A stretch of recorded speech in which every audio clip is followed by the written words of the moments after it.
বন্ধু মনে রাখো ভাইয়া, একটা কথা শক্ত কই, রাগ হইও না প্রিয় ছেলে বাপ। এই কপাল পৃথিবীতে উপার্জনের দুনিয়াবি কোনো কাজে লাগে না। এই হাত পাও এগুলা মানুষের অঙ্গ প্রত্যঙ্গ কাজে লাগে বিভিন্ন উপার্জনের কামে। এই কপাল এটা দুনিয়াবি কোনো কামে লাগে না। দেখ কোনো কাজের জন্য ওটা দিয়ে কোনো উপার্জনের কোনো কামে, দুনিয়ার কামাইয়ের কোনো কাজে এই কপালের এটুকু জায়গা ব্যবহার হয় না, এটা লাগে না আর কি। তাই এটা আল্লাহ তাআলা কেন বানাইছেন? খোদার কসম রব্বুল আলামিন এই কপাল শুধুই সেজদার জন্য বানাইছে, শুধু সেজদার জন্য।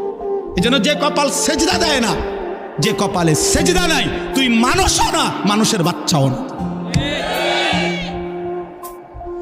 ইনসানের কোনো কাতারে সে পড়ে না, সে কোনো মানুষের কাতারে পড়ে না। ইনসানের কোনো কাতারে পড়ে না যার কপালে সেজদা। কারণ কপাল বানানোই হয়েছে।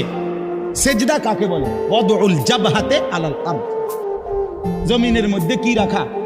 এই তো কপাল রাখাটারই কি কয়? তার মানে সেজদা কপাল। কপাল বানানোই হয়েছে কিসের জন্য?